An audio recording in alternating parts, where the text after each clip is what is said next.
वो वीर साहबजादे जिन्होंने उम्र और अवस्था की सीमाओं को तोड़ दिया, जो क्रूर मुगल सल्तनत के सामने ऐसे चट्टान की तरह खड़े हुए कि मजहबी कट्टरता और आतंक का वजूद ही हिला गया। वीर बाल दिवस का ये दिन भावना और श्रद्धा से भरा दिन है। साहिबजादा अजीत सिंह जी, साहिबजादा जुझार सिंह जी, साहिबजादा जोरावर सिंह जी और साहिबजादा फतेह सिंह, छोटी सी उम्र में इन्हें उस समय की सबसे बड़ी सत्ता से टकराना पड़ा। वो लड़ाई भारत के मूल विचारों और मजहबी कट्टरता के बीच थी। वो लड़ाई सत्य बनाम असत्य की थी। उस लड़ाई के एक और दशम गुरु श्री गुरु गोविंद सिंह जी थे। दूसरी ओर क्रूर औरंगजेब की हुकूमत थी। हमारे साहिबजादे उस समय उम्र में छोटे ही थे, लेकिन औरंगजेब को, उसकी क्रूरता को इससे कोई फर्क नहीं पड़ता। वो जानता था उसे अगर भारत के लोगों को डराकर उनका धर्मांतरण कराना है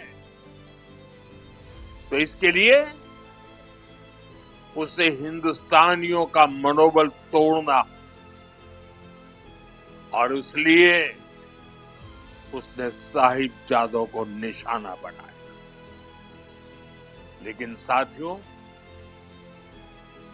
औरंगजेब और उसके सिपह सालार भूल गए थे हमारे गुरु कोई साधारण मनुष्य नहीं थे। वो तप त्याग का साक्षात अवतार थे। वीर साहिबजादों को वही विरासत उनसे मिली थी। इसीलिए भले ही पूरी मुगलिया बादशाहत पीछे लग गई, लेकिन वे वो चारों में से एक भी साहिबजादे को डिगा नहीं पाए। साहिबजादा अजीत सिंह जी के शब्द आज भी उनके हौसले की कहानी कहते हैं।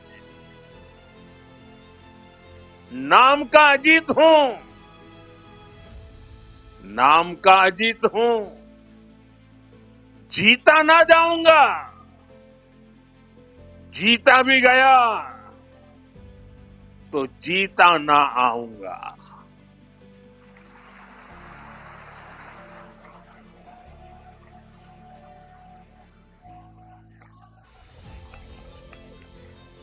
साथियों, कुछ दिन पूर्व ही हमने श्री गुरु तेग बहादुर जी को उनके 350वें बलिदान दिवस पर याद किया। उस दिन कुरुक्षेत्र में एक विशेष कार्यक्रम भी हुआ था। जिन साहिबजादों के पास श्री गुरु तेग बहादुर जी के बलिदान की प्रेरणा हो, वो मुगल अत्याचारों से डर जाएंगे, ये सोचना ही गलत था।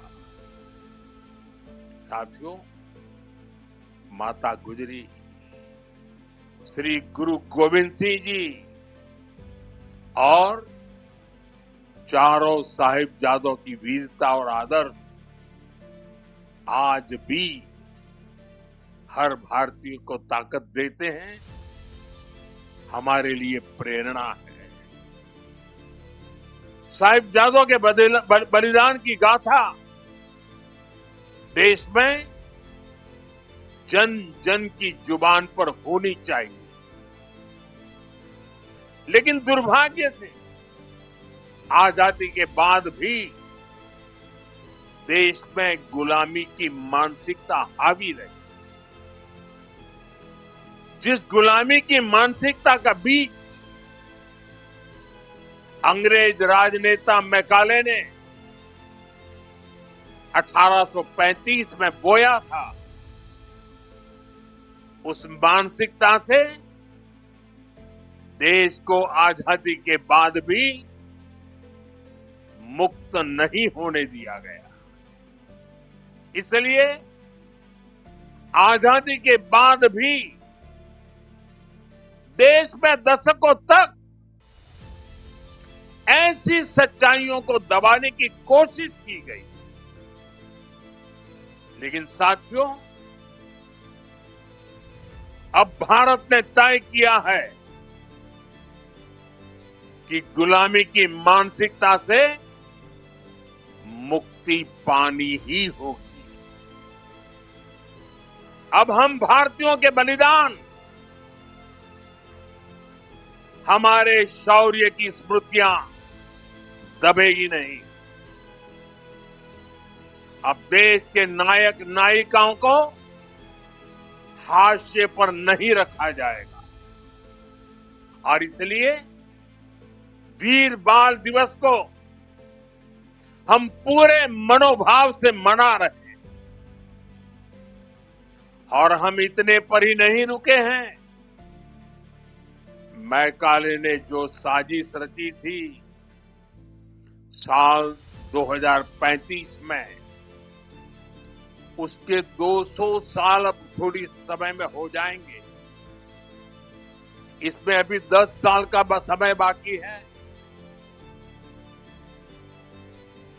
इन्हीं 10 सालों में हम देश को पूरी तरह गुलामी की मानसिकता से मुक्त करके रहेंगे। 140 करोड़ देशवासियों का एक संकल्प होना चाहिए, क्योंकि देश जब इस गुलामी की मानसिकता से मुक्त होगा, उतना ही स्वदेशी का अभिमान करेगा, उतना ही आत्मनिर्भरता की दिशा में आगे बढ़ेगा। साथियों, गुलामी की मानसिकता से मुक्ति के इस अभियान की एक झलक कुछ दिन पहले हमारे देश की पार्लियामेंट में भी दिखाई दी। अभी संसद के शीतकालीन सत्र में सांसदों ने हिंदी और अंग्रेजी के अलावा दूसरी भारतीय भाषाओं में लगभग 160 भाषण दिए।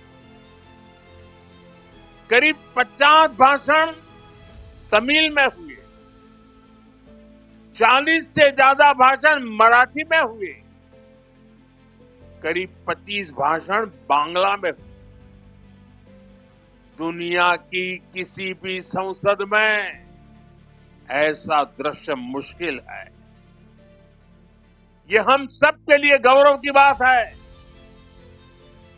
भारत की इस लैंग्वेज डायवर्सिटी को भी मैकाले ने कुचलने का प्रयास किया था।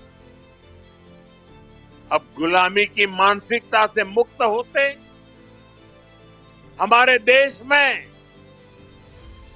भाषाई विविधता हमारी ताकत बन रही है।